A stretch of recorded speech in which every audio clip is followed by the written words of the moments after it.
¿Alguna vez han sentido que una sola decisión puede cambiar toda su vida para siempre? Yo sí lo sé, y créanme cuando les digo que ojalá pudiera regresar el tiempo a aquella noche de viernes. Éramos 5 morros sin nada mejor que hacer, aburridos en la casa de mi compa David, viendo videos de terror en cuando a alguien se le ocurrió la peor idea del mundo. No recuerdo quién lo dijo primero, pero la frase quedó flotando en el aire como una maldición. Hagamos una sesión con la Ouija. Nos reímos al principio, porque parecía una mamada de esas que solo pasan en las películas. Éramos Carla, mi mejor amiga desde la primaria, siempre la más escéptica del grupo. Estaba también Roberto, el típico morro que se cree muy valiente, pero que le tiene miedo hasta a su sombra. Diego, el cerebrito del salón, que todo lo quería explicar con ciencia y lógica. David, en cuya casa estábamos, un chavo tranquilo, pero que guardaba un montón de historias raras de su familia. Y yo, quien les cuenta esto ahora, el pendejo que dijo que sí sin pensarlo 2 veces. La cosa empezó como broma, lo juro. David bajó corriendo al cuarto de su abuela, que estaba de viaje en Guadalajara visitando a unos tíos, y regresó con una cartulina grande y un marcador negro. No teníamos tabla Ouija, así que decidimos hacer una nosotros mismos, y créanme que esa fue nuestra primera cagada. Diego buscó en internet cómo debía verse, y entre todos la diseñamos. Las letras del abecedario en semicírculo, los números del 0 al 9 abajo, un sol que decía sí en la esquina superior izquierda, una luna con el no en la derecha, y la palabra adiós hasta abajo en el centro. Usamos un vaso de vidrio transparente que encontramos en la cocina, de esos normalitos que cualquiera tiene en su casa. Recuerdo que eran como las 11 de la noche, cuando terminamos de preparar todo. Apagamos las luces y dejamos solo unas velas que David sacó del cajón de los apagones, esas veladoras blancas que huelen a parafina barata. La atmósfera cambió inmediatamente, pero todavía nos estábamos cagando de risa, haciendo voces de fantasmas y diciendo pendejadas. Carla seguía insistiendo en que todo era una estupidez, que las ouijas no funcionaban y que solo eran trucos psicológicos. Roberto ya estaba medio nervioso, pero no quería admitirlo. Se notaba en cómo se mordía las uñas. Nos sentamos en círculo alrededor de la cartulina, en el piso frío de la sala de David. Cada uno puso su dedo índice sobre el vaso, ligero, como habíamos visto en los videos. Diego, siempre el precavido, sugirió que hiciéramos las cosas bien y buscó en su celular algún protocolo o instrucción. Encontró que debíamos protegernos, formar un círculo de sal, pedir permiso respetuosamente, nunca preguntar por nuestra muerte ni dejar la sesión sin despedirnos correctamente. Nos cagamos de risa de esas reglas, nos parecieron exageradas y dramáticas, cosa de gente supersticiosa y ignorante. Decidimos empezar sin protección, sin círculo de sal, sin nada de eso que parecía sacado de películas baratas. Roberto fue quien habló primero con voz temblorosa, intentando sonar seria. Si hay alguien aquí con nosotros, muévete hacia el sí. Silencio absoluto, solo el parpadeo de las velas y nuestra respiración contenida. Esperamos como 30 segundos, que se sintieron eternos, y no pasó absolutamente nada. Carla soltó una carcajada burlona y dijo que ya veía, que todo era pura fantasía y que estábamos perdiendo el tiempo con tonterías. Lo intentamos de nuevo, esta vez con Diego, haciendo la pregunta con más autoridad en su voz. ¿Hay alguien que quiera comunicarse con nosotros esta noche? Mis dedos apenas tocaban el vaso. Podía sentir el vidrio frío y liso bajo mi yema. Por un momento sentí una vibración ligera, como un temblor casi imperceptible, pero pensé que era mi imaginación o los nervios. Carla seguía con su sonrisa escéptica. Roberto miraba fijamente el vaso. David estaba pálido, pero callado, y Diego mantenía los ojos cerrados, concentrado. De repente, el vaso se movió. Fue apenas 1 milímetro, tan sutil que al principio pensamos que alguien lo había empujado. Todos nos miramos acusadoramente, jurando que no habíamos sido nosotros, con esa desconfianza típica de cuando algo raro pasa y nadie quiere admitir la verdad. El vaso volvió a moverse, esta vez con más decisión, deslizándose lentamente hacia las letras.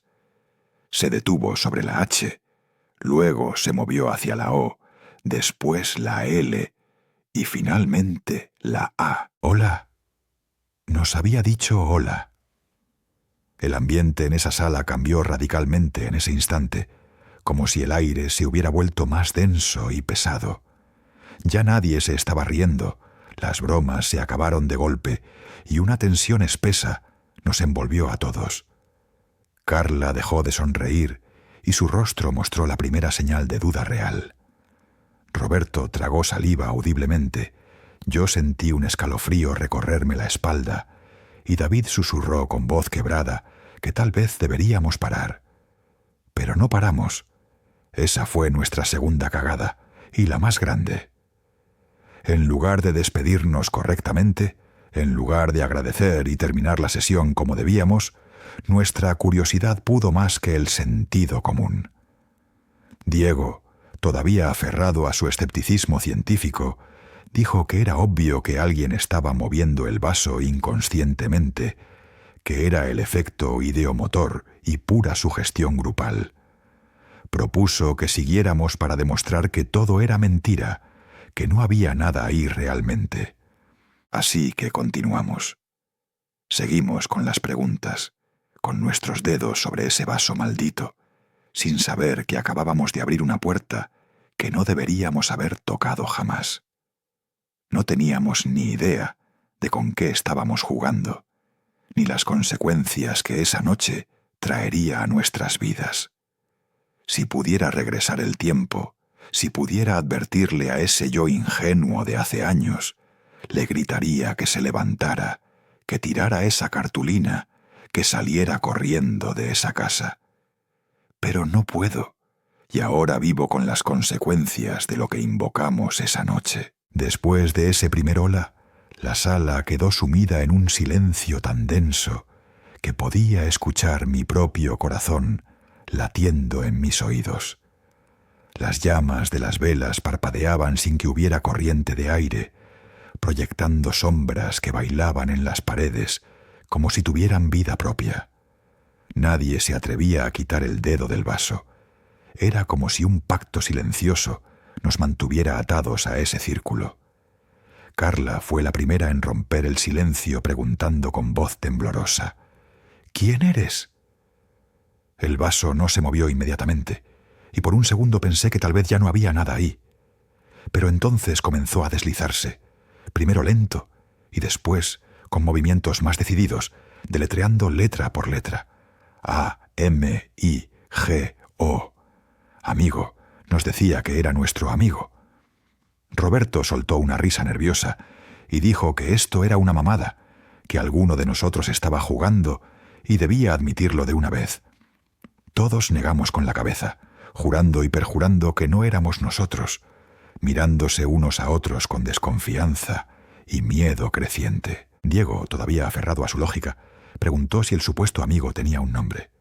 Esta vez el vaso se movió más rápido, como si tuviera urgencia por responder, como si estuviera ansioso por comunicarse con nosotros.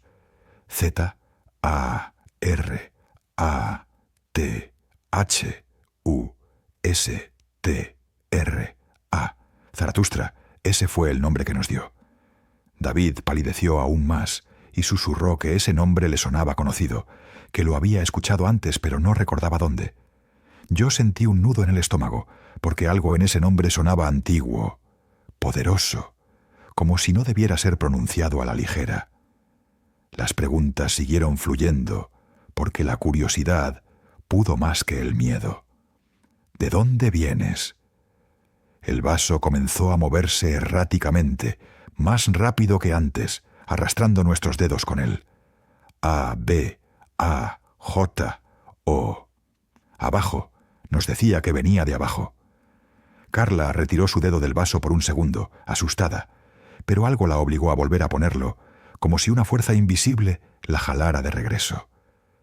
Le pregunté qué le pasaba, y ella dijo con voz quebrada que había sentido un jalón en su mano, algo frío que la obligaba a mantener el contacto con el vaso. Fue entonces cuando todo cambió de verdad, cuando pasamos de la curiosidad morbosa al terror absoluto.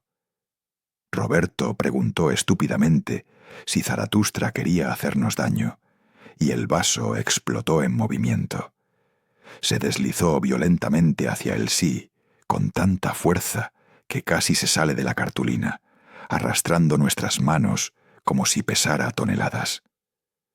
Todos gritamos al mismo tiempo, intentando quitar los dedos, pero era imposible. El vaso nos tenía atrapados. La temperatura de la sala bajó drásticamente en cuestión de segundos, tanto que podíamos ver nuestro aliento condensarse en el aire. El vaso empezó a dar vueltas en círculo sobre la cartulina a una velocidad antinatural. No eran movimientos humanos. No había forma de que nosotros estuviéramos haciendo eso. Giraba y giraba, cada vez más rápido, como un trompo enloquecido que amenazaba con salir volando. Sentí que mis dedos se entumecían por el frío y la presión, como si algo invisible los estuviera apretando contra el vidrio. David empezó a llorar, suplicando que paráramos esto, que dijéramos adiós y termináramos la sesión de una vez. Pero cuando intentamos mover el vaso hacia la palabra adiós, éste se resistió. Se quedó clavado en el centro de la cartulina, temblando, vibrando con una intensidad que hacía que mis dientes chocaran entre sí. Carla gritó que la soltara, que ella no quería seguir jugando, que esto ya no era divertido ni interesante. El vaso entonces se disparó hacia las letras de nuevo, deletreando tan rápido que apenas podíamos seguirle el ritmo. N, O, P, U, E, D, E, N, I, R, S, E. No pueden irse, eso fue lo que nos dijo. El pánico se apoderó de todos nosotros de forma absoluta. Roberto se puso de pie de un salto, rompiendo el círculo, y el vaso se volcó con un golpe seco contra la cartulina. Las velas se apagaron todas al mismo tiempo, con un soplo que no vino de ninguna parte, dejándonos en oscuridad total. Podía escuchar la respiración agitada de mis amigos, sollozos ahogados, alguien que murmuraba una oración a tropezones. David encendió la linterna de su celular con manos temblorosas, iluminando nuestros rostros pálidos y aterrorizados. Pero lo peor no había terminado. Con la luz del celular vimos algo que nos heló la sangre. El vaso estaba de pie nuevamente sobre la cartulina, perfectamente centrado, como si nunca se hubiera caído. Nadie lo había tocado. Nadie se había acercado a la cartulina después de que Roberto rompiera el círculo. Y había algo más, algo que nos hizo contener la respiración. Las letras de la cartulina empezaron a brillar con un tono verdoso débil, como si estuvieran hechas de pintura fosforescente, aunque habíamos usado solo marcador negro normal. Carla señaló con dedo tembloroso hacia la pared detrás de la cartulina. Allí, escrito con lo que parecía condensación o escarcha, había un mensaje que no estaba antes. Los conozco. Esas dos palabras simples contenían una amenaza que ninguno de nosotros pudo ignorar. Diego, siempre el racional, murmuró que tenía que haber una explicación lógica, que tal vez era truco de luz o nuestras mentes sugestionadas. Pero su voz carecía de convicción. Temblaba tanto como sus manos. Intentamos encender las luces de la sala, pero no funcionaban. David apretó el interruptor varias veces sin resultado, como si la electricidad de esa habitación hubiera muerto. El ambiente se sentía pesado, opresivo, como si algo invisible nos estuviera observando desde las esquinas oscuras. Podía sentir una presencia, algo que respiraba con nosotros, algo que disfrutaba nuestro miedo. Roberto seguía de pie, alejado del círculo, pero temblaba de pies a cabeza, murmurando que quería irse a su casa. Tomamos la decisión de abandonar la sala e irnos al cuarto de David en el segundo piso. Recogimos nuestras cosas a toda prisa, dejando la cartulina y el vaso abandonados en el piso. Mientras subíamos las escaleras corriendo, escuchamos un sonido que nos detuvo en seco. El inconfundible arrastre del vaso sobre el piso de la sala, moviéndose solo, dibujando círculos que raspaban la madera. Ninguno de nosotros tuvo el valor de regresar a ver qué estaba pasando. Nos encerramos en el cuarto de David, con el corazón latiendo a 1000 por hora, empujando un mueble contra la puerta como si eso fuera a protegernos de lo que habíamos despertado. Carla no paraba de temblar, abrazándose a sí misma mientras repetía que teníamos que llamar a alguien, a un cura, a sus papás, a quien fuera. Roberto se había hecho bolita en una esquina, con los ojos vidriosos mirando al vacío, en shock total. Diego seguía intentando encontrar explicaciones lógicas, buscando en su celular fenómenos electromagnéticos o alucinaciones colectivas. Cualquier cosa que hiciera que todo esto tuviera sentido. Yo me sentía enfermo del estómago, como si hubiera tragado hielo, y no podía quitarme de la cabeza esa frase en la pared.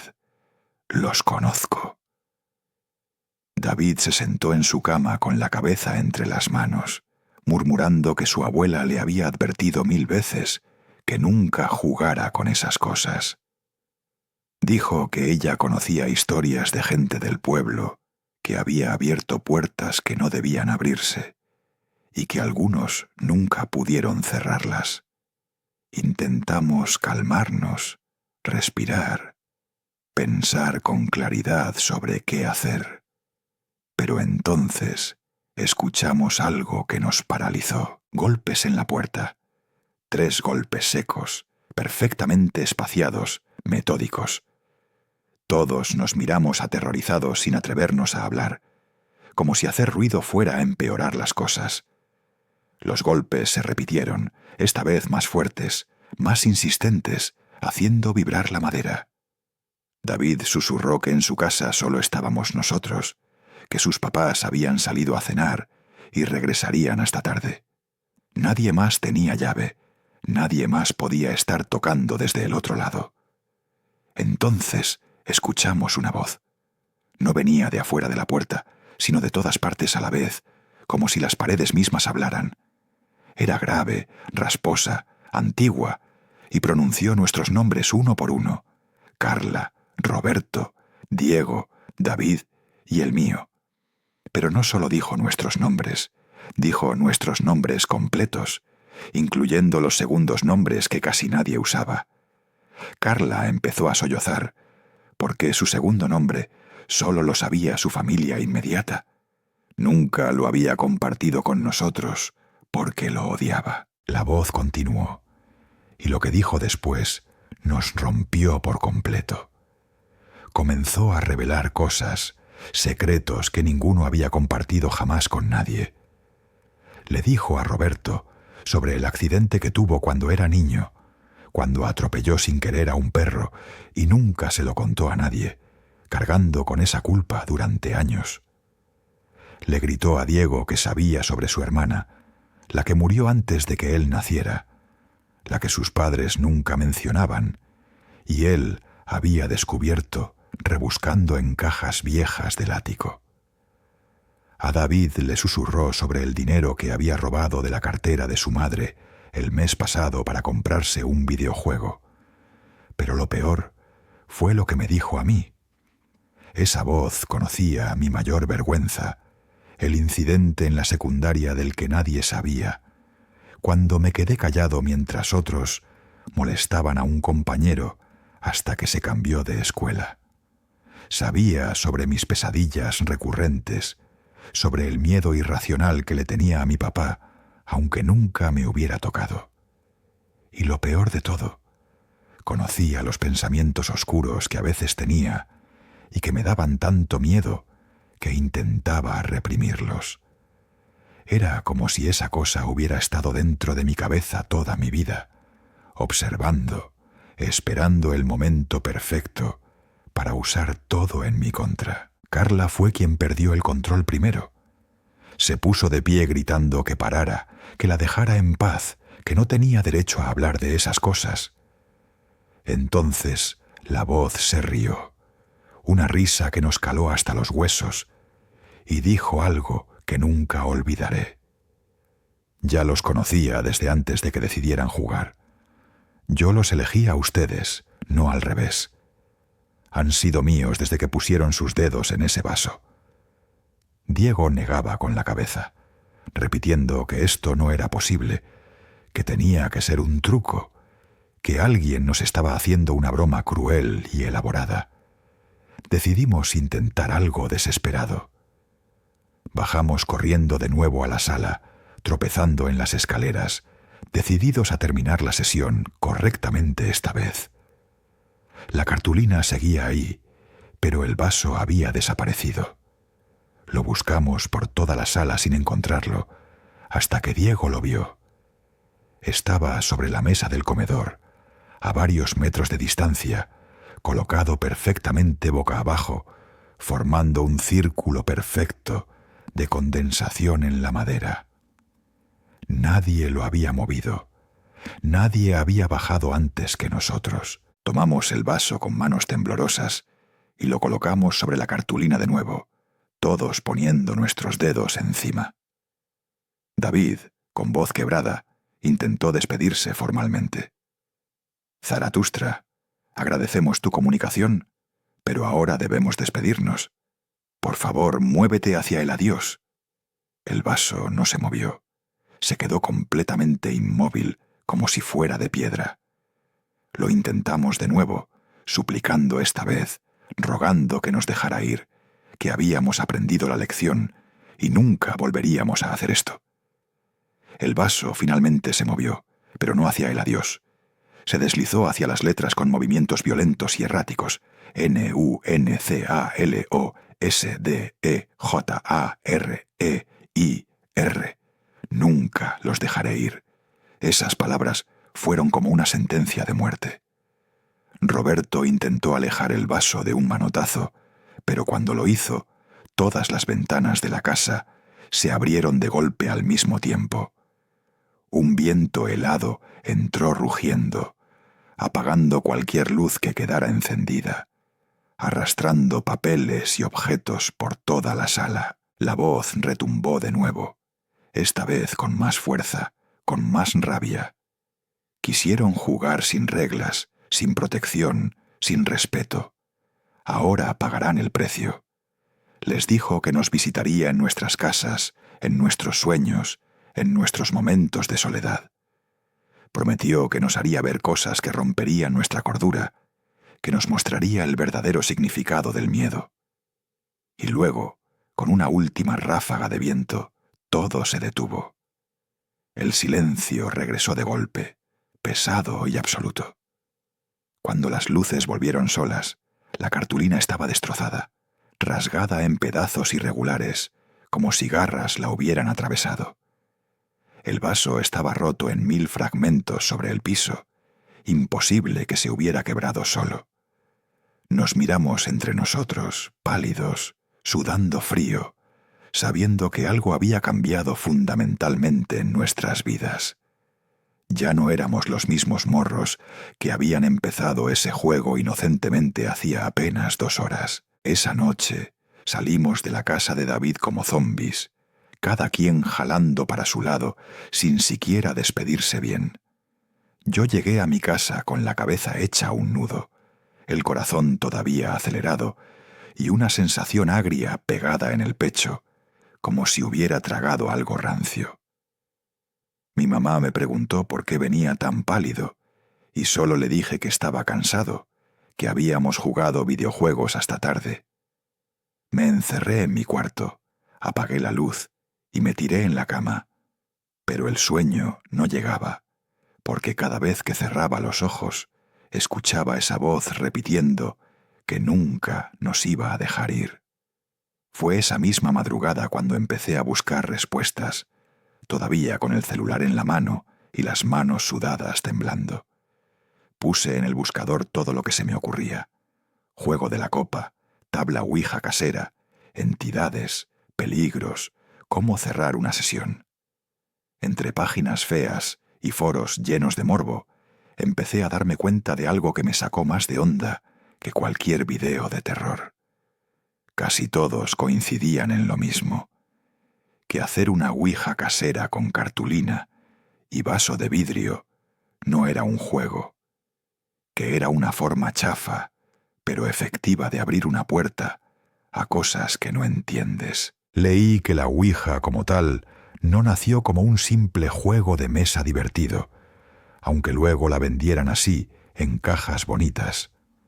En su origen era una herramienta supuestamente seria para hablar con espíritus, usada por médiums, espiritistas y gente clavada en contactar muertos, especialmente durante esos años en que la gente se moría por guerras y enfermedades y todos querían despedirse. Algunos textos hablaban de mesas giratorias, de planchetes de madera que se movían solas, de sesiones largas donde se pedía permiso, se hacía oración y se cerraba todo con rituales específicos. Nada que ver con nuestra cartulina mal dibujada y nuestras risas idiotas. Empecé a leer sobre algo que mencionaban una y otra vez: los protocolos de apertura y cierre. Según muchas personas, antes de siquiera tocar la tabla, uno debía protegerse espiritualmente de alguna manera. Algunos rezaban, otros invocaban ángeles, otros formaban círculos de protección con sal, velas o símbolos religiosos. Después, al final, siempre insistían en una cosa: había que despedirse, mover el puntero hacia el adiós, agradecer la comunicación y cerrar la puerta. Nosotros hicimos exactamente lo contrario. Rompimos todas esas reglas como si las hubiéramos leído solo para ver qué pasaba si las ignorábamos. Sé que muchos de ustedes pueden estar pensando que esto suena a superstición barata, y la neta, yo también pensaba eso al principio.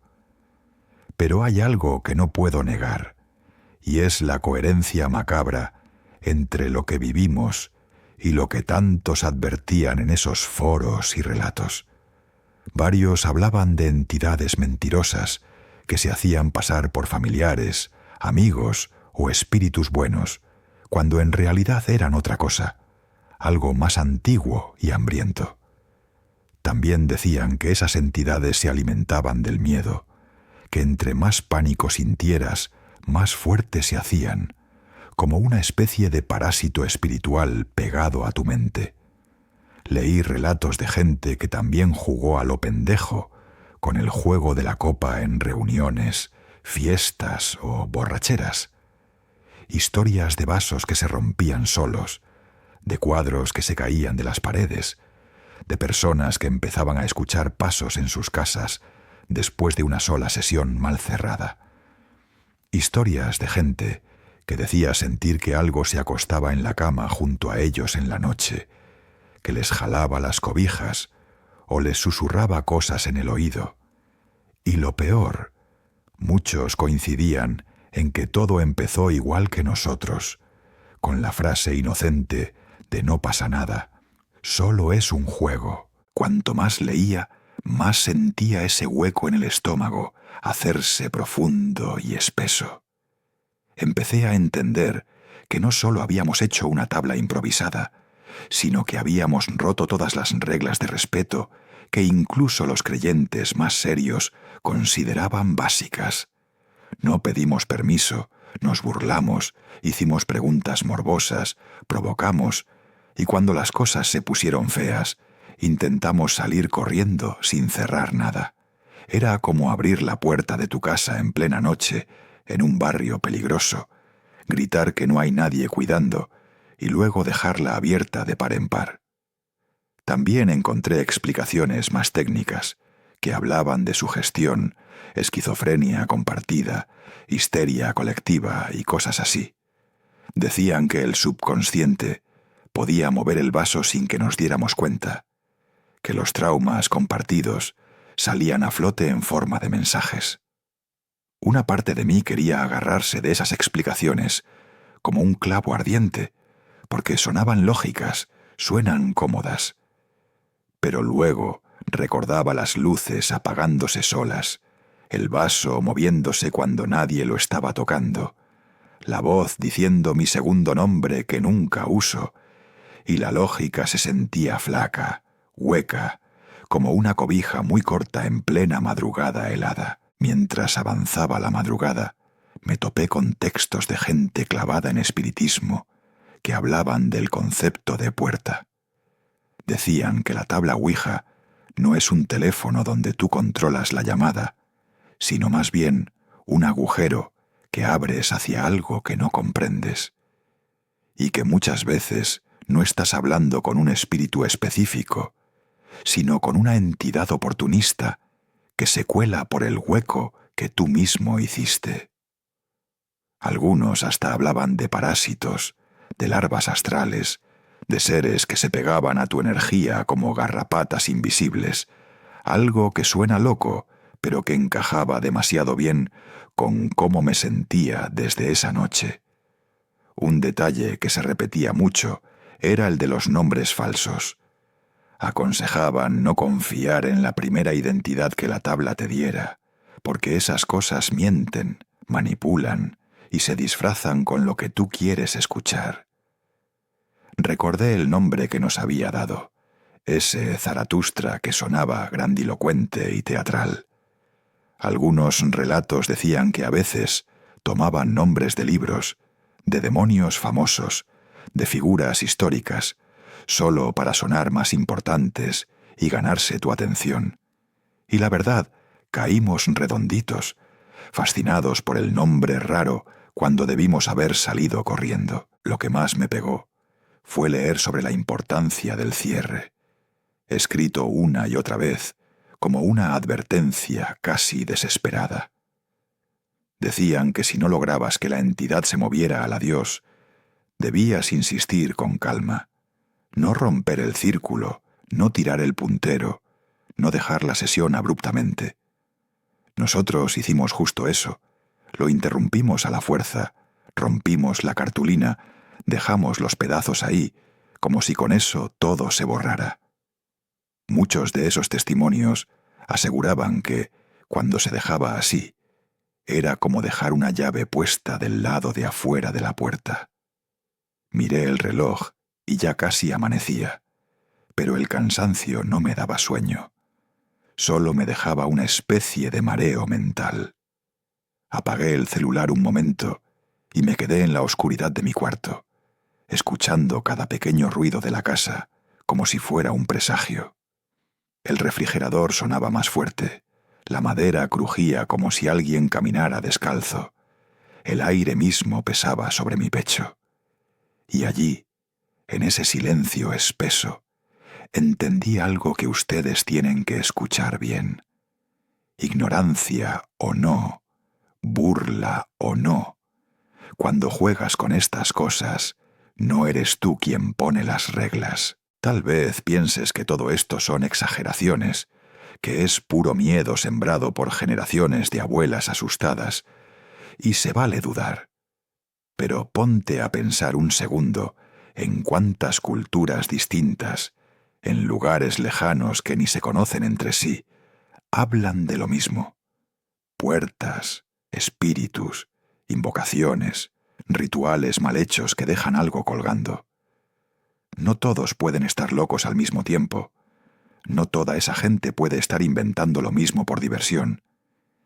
Y si de algo me sirvió esa noche, fue para entender que hay juegos que no son juegos, y que el precio de aprender eso a veces es demasiado alto. Así fue como me di cuenta, demasiado tarde, de que lo nuestro no había sido un simple susto de adolescentes impresionables. Habíamos pisoteado protocolos que existían por una razón. Nos habíamos metido con creencias que otros respetaban como se respeta una fábrica silenciosa en la noche o un panteón viejo. Y mientras amanecía y las primeras luces tímidas entraban por la ventana, una idea me atravesó como un cuchillo frío. No importaba ya cuántas páginas leyera, ni cuántas reglas entendiera después, porque la puerta ya estaba abierta y algo, allá del otro lado, ya sabía mi nombre completo. Los fenómenos empezaron al tercer día, después de aquella sesión maldita, como si algo hubiera estado esperando el momento justo para atacar. Roberto fue el primero en reportar cosas raras en su casa. Me llamó llorando a las 3 de la madrugada, diciendo que su puerta se abría y cerraba sola, que escuchaba pasos pesados en el pasillo cuando sus papás dormían. Le dije que fuera a dormir con ellos, pero me contestó que ya lo había intentado y que algo lo jalaba de regreso a su cuarto cada vez que lo intentaba. Su voz temblaba tanto que apenas podía entender lo que decía, y en el fondo de la llamada yo podía escuchar ese ruido, ese arrastre lento de algo pesado contra el piso de madera. Carla empezó a tener pesadillas tan intensas que dejó de dormir por completo. Me contó que cada noche soñaba con la misma escena. Estaba de regreso en la sala de David, pero esta vez estaba sola frente a la cartulina, y el vaso se movía, deletreando cosas horribles sobre su futuro. Decía que en el sueño trataba de gritar pero no le salía voz, que intentaba correr pero sus piernas no le respondían, que veía una sombra alta y deforme parada detrás de ella, reflejada en la ventana. Cuando despertaba, juraba que todavía podía sentir un aliento frío en su nuca, y a veces encontraba marcas en sus brazos, rasguños finos que no recordaba haberse hecho. Diego, el más escéptico de todos nosotros, fue quien más se desmoronó. Empezó a ver cosas, figuras oscuras en las esquinas de su cuarto que desaparecían cuando encendía la luz. Sus calificaciones se fueron al caño porque no podía concentrarse. Decía que escuchaba murmullos constantes, como si alguien estuviera hablando en otro idioma dentro de su cabeza.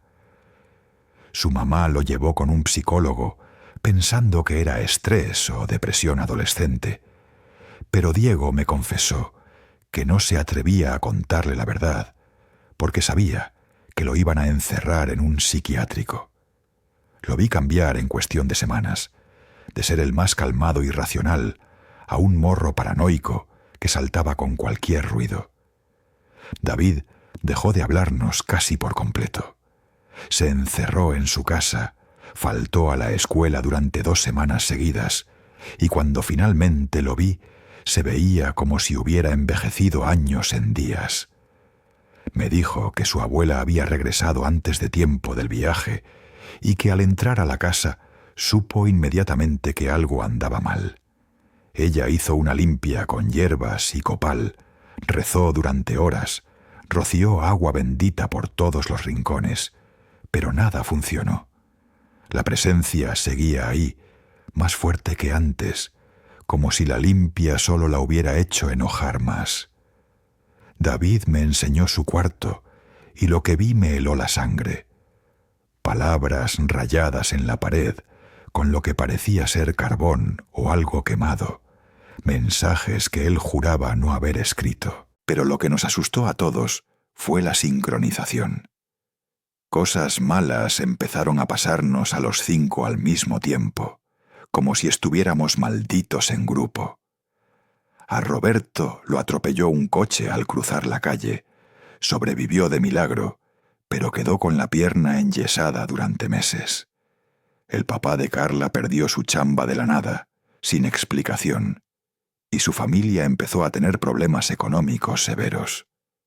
A Diego le robaron su mochila con todo y documentos importantes justo antes de un examen crucial.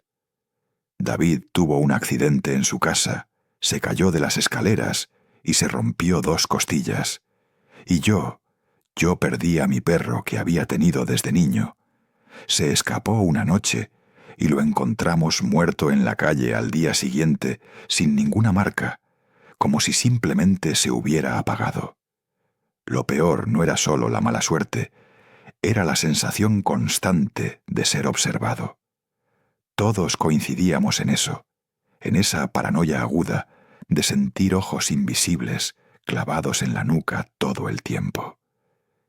Yo empecé a tenerle miedo a la oscuridad otra vez, como cuando era un niño chico, y dormía con la luz prendida, porque en la oscuridad escuchaba respiraciones que no eran mías. Mis papás pensaban que estaba enfermo o drogándome. No entendían por qué su hijo había cambiado tanto de repente, por qué ya no salía con amigos ni sonreía como antes. Intentamos buscar ayuda. Fuimos con un cura del barrio que nos escuchó con paciencia, pero también con escepticismo. Nos dijo que rezáramos, que nos confesáramos, que pidiéramos perdón, pero que probablemente todo estaba en nuestra cabeza. Nos sentimos solos, incomprendidos, atrapados en una pesadilla que nadie más podía ver. Algunos de nosotros buscamos brujas, curanderos, gente que se supone sabe de estas cosas, pero todos pedían dinero que no teníamos, o nos decían que lo que habíamos abierto era demasiado fuerte para cerrarlo fácilmente. Los cambios de personalidad fueron lo más perturbador de ver desde afuera. Carla, quien siempre fue alegre y sociable, se volvió callada y huraña, evitaba a la gente y se la pasaba encerrada en su cuarto. Roberto desarrolló ataques de pánico severos. No podía estar solo ni un minuto sin sentir que se estaba muriendo. Diego empezó a tener comportamientos obsesivos. Revisaba las puertas 20 veces antes de dormir. Contaba todo compulsivamente. Desarrolló rituales extraños que, según él, lo protegían. David cayó en una depresión profunda. Dejó de cuidarse, dejó de comer bien. Sus ojos siempre se veían vacíos, como si algo dentro de él se hubiera roto permanentemente. Han pasado años desde aquella noche, y aunque los fenómenos han disminuido con el tiempo, nunca han desaparecido del todo. Todavía hay noches donde escucho ese arrastre familiar, donde siento esa presencia acechando en las sombras. Ya no somos amigos como antes, cada quien jaló por su lado, como si estar juntos nos recordara demasiado lo que hicimos. Algunos se mudaron de ciudad, otros cambiaron de escuela. Todos buscamos escapar de alguna manera, pero es inútil, porque la carga va contigo a donde sea que vayas. Esta historia no tiene un final feliz, ni una solución mágica que les pueda compartir.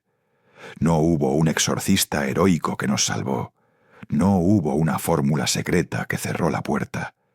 Simplemente aprendimos a vivir con esto, con la cicatriz invisible que nos dejó esa noche, con el conocimiento de que hay cosas en este mundo que no debemos tocar. Por eso les cuento esto, para que entiendan que no es broma, que no es un juego divertido para pasar el rato con tus amigos cuando están aburridos. Si están pensando en hacer una sesión con la Ouija, con el juego de la copa, con cualquier cosa que implique invocar algo, por favor escúchenme bien. No lo hagan. No vale la pena la curiosidad. No vale la pena el morbo de ver si es real o no. Porque si resulta ser real, y créanme que puede serlo, van a cargar con las consecuencias el resto de su vida. Van a mirar por encima del hombro constantemente, van a tenerle miedo a la oscuridad, van a dudar de cada ruido en su casa y van a saber, en el fondo de su alma, que algo del otro lado sabe su nombre. No jueguen con lo que no entienden, no abran puertas que no saben cerrar, y si algún amigo les propone hacer una sesión espiritista, acuérdense de nosotros 5, acuérdense de cómo una sola noche de diversión idiota nos destrozó la vida. El precio es demasiado alto, y cuando finalmente lo pagues, ya será demasiado tarde para arrepentirte. Esta es mi advertencia, mi confesión, mi súplica. Aléjense de estas cosas mientras todavía pueden.